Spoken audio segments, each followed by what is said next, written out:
This is the PNGTV Live News Bulletin. I'm Belinda KORA. The Department of Community Development and Religion has committed itself to ensuring it can be able to change the mindset on certain key issues by enabling the media to better report about how the department can be able to assist those affected by cross-cutting issues. Today, the department launched its first ever Media and Communication Strategy 2018. Initiative is the minister himself and member for Kikori Soroi Aoi, who continues to place a firm belief in the role of the media in disseminating vital and accurate information about how the department operates and how it can help citizens. The minister hopes that through the media strategy, each household, especially in rural areas, is able to receive much needed information.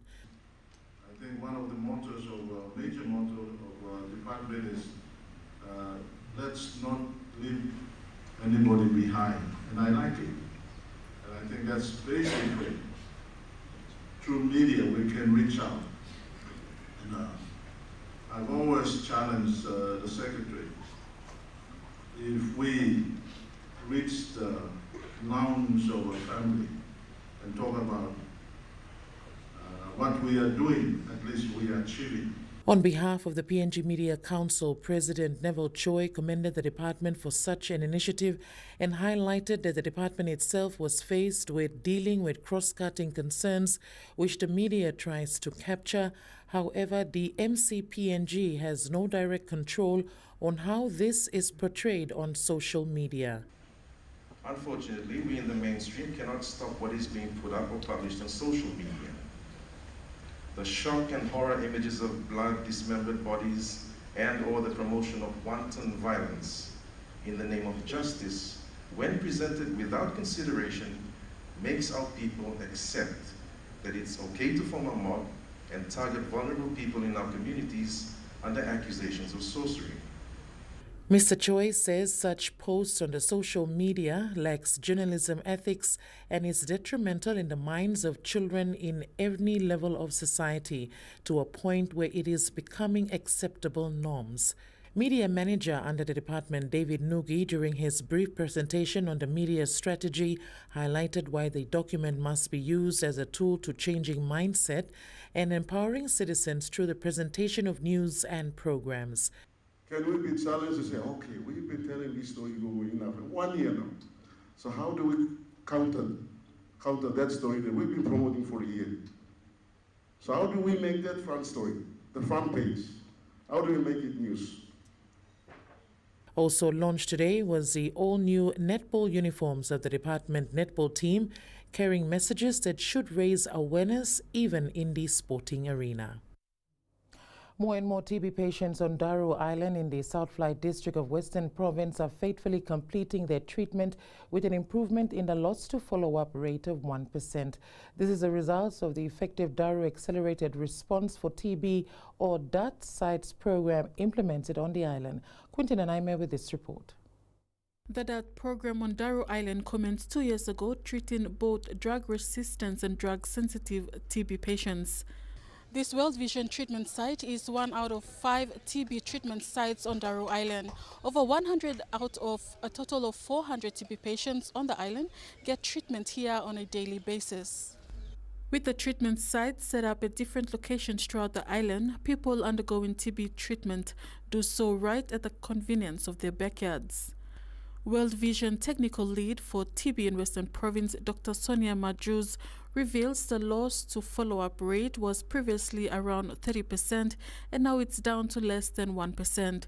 This means all TB patients at the Daru General Hospital are accounted for and are all undergoing, continuing and finishing their treatment. Dr. Majus says they need to keep this number low at less than 1% in order to account and treat all patients and stop the transmission of TB in the community.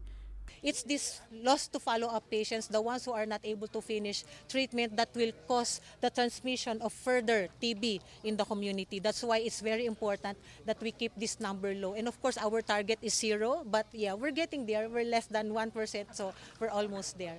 World Vision Papua New Guinea, with support from the Australian government, and World Vision Australia collaborates with the Provincial Health Office, Bennett Institute, and local partners to bring quality TB treatment and care closer to communities in Daru Island, Western Province.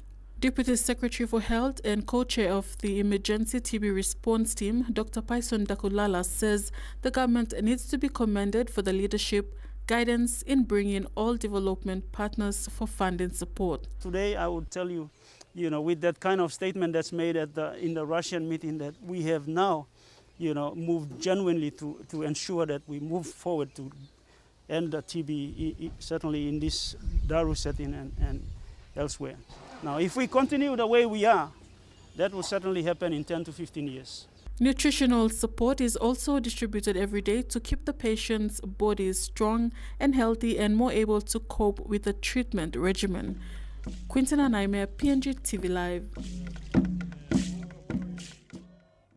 The official opening of the Torres Strait Treaty 26 Joint Advisory Council meeting between PNG and Australia was convened this week in Port Moresby. The Torres Strait Treaty was signed in December 1978 and entered into force in February 1985 between the two countries. It defines the border between Australia and Papua New Guinea and provides a framework for the management of the common border area. Florida Gulaseni with this report. Annually, important meetings are held between officials from both countries to discuss issues to safeguard and protect the traditional ways of life and livelihood of traditional inhabitants. This includes fishing and free movement along the borders of Papua New Guinea and Australia. Without touching on specific areas discussed during today's meeting, co-chair Dr. John Balavu says the arrangements has been talked about for more than 40 years, whereas under each element, solutions were reached. Because we share this common border, whatever happens on the other side can also spill over to our side. So with these elements of cooperation, we can be able to address those issues and exist in a manner that complement and supplement each other. Co-chair of the Joint Advisory Council meeting and Assistant Secretary of the PNG Borders DFAT, Geoff Toot, says studying the treaty's operational arrangements, they have provided an inspirational model. We provide an inspirational model which can show how in the modern world we can still continue to respect the rights of traditional inhabitants and find ways to, in a world which finds it very difficult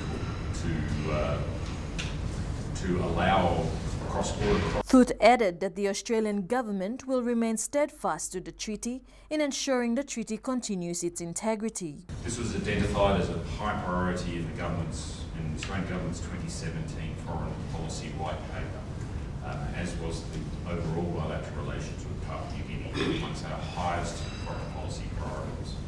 Both Australia and Papua New Guinea have liaison officers based respectively at Thursday Island and Daru, who consult regularly on the implementation of the treaty at the local level.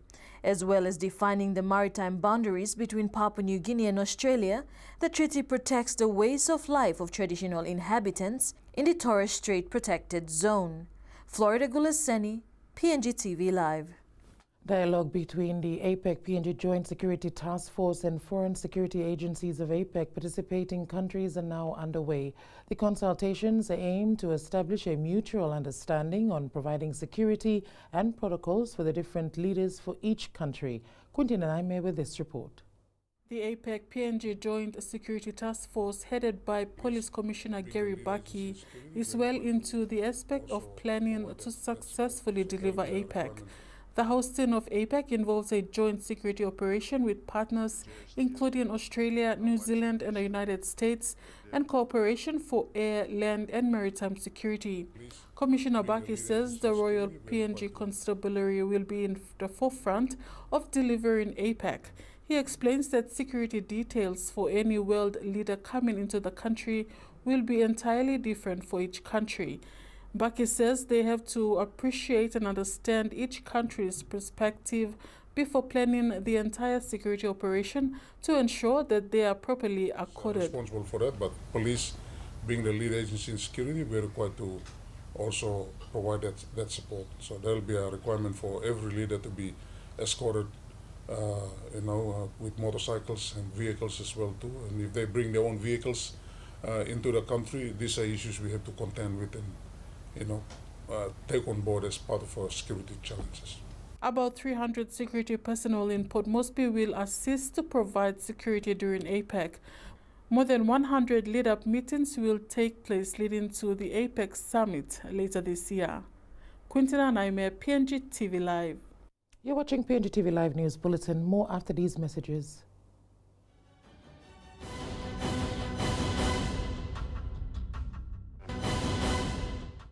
Welcome back. You're watching PNGTV Live News Bulletin. While the government continues to allocate funding to deliver services in districts through programs like the DSIP, it has become apparent that little is being done to ensure these monies are used for its intended purpose. The department responsible to monitor the usage of such funds and program is unable to monitor due to the lack of staff. Questioned by PNGTV Live, Acting Secretary Ahi Vaki says right now he has only 86 staff working at the department when his required ceiling is 156. But I'm making very important submissions, very important submissions to Cabinet, whereby we are going to bring, as Minister is pushing this, Minister wants that the funds to be released to the ILD, and we control it here. And I want to make it clear to the provinces and the districts and 111 MPs is that, the districts must acquit. For now, the Secretary is only guiding MPs on what they should be doing with these funds as he awaits a favorable response from the Department of Personnel Management. And if we don't have the capacity, we can still talk, but we don't physically go down there, and it's a problem. And I discourage where the districts fund our trips to go down. I would like to have my own funds, to have my officers to go down, because I want to avoid a compromise. Mr. Vaki would also like to see development partners and government agencies join in on these monitoring visits to see if DSIPs and other provincial funds are actually changing lives nationwide. Prime Minister Peter O'Neill has assured the people of Koyari in the Central Province that allegations of misuse of monies from the Koyari Benefit Fund will be investigated. O'Neill says this is a serious allegation involving members of a parliamentary committee and will be fully investigated with a report to be presented before Parliament rises. Gregory Avira reports. Koyari Benefit Funds. Kairuku Iri MP Peter Isoaimo told Parliament today that over 9.8 million kina was removed from a trust account belonging to Koyari landowners. He says this allegedly involves a member of Parliament as a chairman to a special parliamentary committee and his first secretary. Lo petition will talk clear ulsam. Chairman lo ministerial task for ministerial committee na first secretary blongem. One time 5 pla long or last place clan. He walk boom one time long giamanim register blong. National courts, law release him or draw him down 9.85 million blow money blow, which he been stopped law trust account because long disagreement long government he give him 20 million go long all past time. While raising this concern, Isoaimo also asked if the state could see to it that the funds be reimbursed to the trust account. Prime Minister Peter O'Neill, when responding, said such allegations will not be taken lightly and the matter will be investigated. It is a serious matter that you have raised. We don't condone such actions by this government. We will certainly look into it. This is the first time I'm hearing of this particular account of the incident and disbursement of these funds. I will take into account of what you have stated, and I will get our officials to investigate this matter immediately. Before Parliament rises next week, I will give you a full account of what has happened, and the appropriate actions that we will take. The Prime Minister added that the government maintains a firm stance against corruption and will not tolerate such practice. O'Neill says a report will be presented to Parliament once investigations have concluded. Gregoria Vera, PNGTV Live. 3 submissions are currently before the National Executive Council for deliberation to ensure some of the gas extracted in the country can be retained for domestic use. Petroleum Minister Dr. Fabian Pork told Parliament today that previous agreements for projects such as the PNG LNG did not include supply of gas for domestic use. Gregory Avira reports. Since 2014, the PNG LNG project has seen over 7 million tons of liquefied gas exported each year. Most of these exports have been to the Asia region. While this large volume of gas continues to be sold out to other countries, the domestic usage has not been considered. This is an issue raised by Gulf Governor Chris Iveta on the floor of Parliament today. On Tuesday, 7th of February, the Honourable Minister for Petroleum, Fabian Pork, mentioned that he will bring to NEC a new policy on domestic market obligations for the oil and gas sector. The Oil and Gas Act does allow for domestic market obligations, but it does not truly embrace the country's aspirations on how the gas should be developed or used. In response, Minister responsible Dr. Fabian Pork told the House that proposals have been put before Cabinet to make policy changes that will allow for some of the extracted gas to be used in the country. That is why we have decided to bring in this policy in the wisdom of the NEC. If it is approved, then it becomes a policy of government where future gas operators and producers will now make certain percentage of gas available for domestic market use. He adds that this can be an alternative to meeting the growing energy demands in the country. Gregoria Vera, PNGTV Live. Maprik MP John Simon raised questions in Parliament today on the large investment by the government for the Sepik Economic Zone, which he says has not benefited the entire province. He says the government had allocated up to 50 million kina in its previous term to set up the economic zone, but most of the activities that have been focused on only one electorate in the province. Gregory Avira reports. The proposal of the economic zone in East Sepik brought about a positive outlook for the agriculture sector in the province.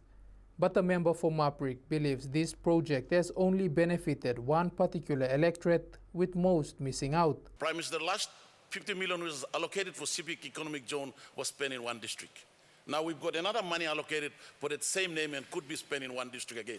The MP adds that East District is amongst one of the top producing vanilla and cocoa areas and must not be overlooked by the government under this economic zone. Prime Minister Peter O'Neill, when responding, assured the Maprik MP that the project is inclusive and not biased as claimed. He adds that a large investment was due to the potential that the Sepik Plains holds for large-scale agricultural activities. Generally, I am aware that it is not spent in one particular project alone. It has been developed to, I'm told that it has been spent to develop infrastructure so that we can enable investment of agriculture in that area. And I know that the Sepik Plain is a big area. It runs from Wewak to Angoram and to Yangro Sausia. And this is a potential that we need to develop. The Prime Minister added that there is a good number of investors that stand ready to partner with the respective districts to deliver agriculture projects under the economic zone. Gregoria Vera, PNGTV Live. You're watching PNGTV Live News Bulletin. More after these messages.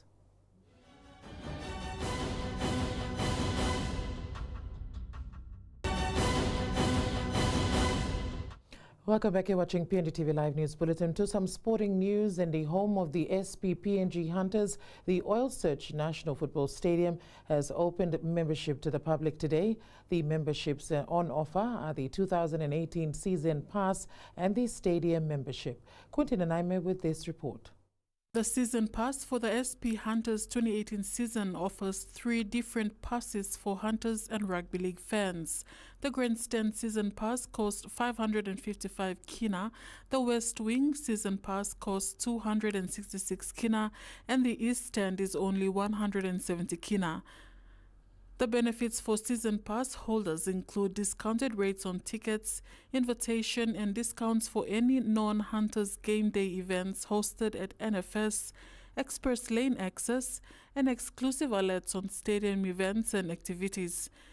NFS General Manager Lee Pokarop says the season pass applies to all 12 regular season Hunters games. This year is the year that the Hunters defend their maiden title. So, you know, as we've said all along, support Laos, they're all right, but they can't hear you screaming behind your TV screen. Get here, come to the NFS, support the Hunters in voice, get your memberships, and let's all be part of the success and support that we hope that this venue and the Hunters will achieve this year. Stadium membership costs 199 kina and is a non-game day membership introduced to allow patrons to be part of the stadium with special access to all non-Hunters game day events sanctioned by the stadium. Benefits for stadium membership holders include discounted prices to Grandstand and West Wing tickets for the Hunters season and an exclusive invitation to all 2018 NFS calendar events. These season passes provide an excellent opportunity for corporates to run their internal rewards and incentives programs with their staff, and it's also valuable for them to use for their business partners and clients. So I urge all you corporates out there, if you're looking for a value spend for your kina, talk to us about our season passes. The public, including individuals and corporates, can purchase a stadium membership or 2018 season pass at www.ticketmasters.com.pg. Go to www.ticketmasters.com.pg or inquire via email at info@ticketmasters.com.pg. Quintina Naime, PNGTV Live. And next weekend's National Super Nines rugby competition will also be used to select players to represent the country in the coming Commonwealth Games in April. PNG RFL Chairman Sandis Saka says the team will be announced straight after the Nines competition, which will be staged in Goroka, Eastern Highlands Province. Gregory Avera with this report. Being competitive in the full-side matches at the international level continues to be a challenge for the country.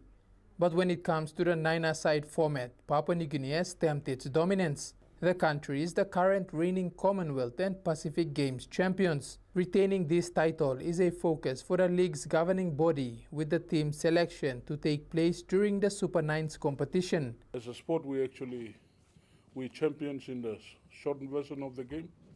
PNG is the defending Commonwealth Games gold medalist, and we are the Pacific Games gold medalist. So the short format of the game is something that Papua New Guinea is good at and something that the PNG RFL is.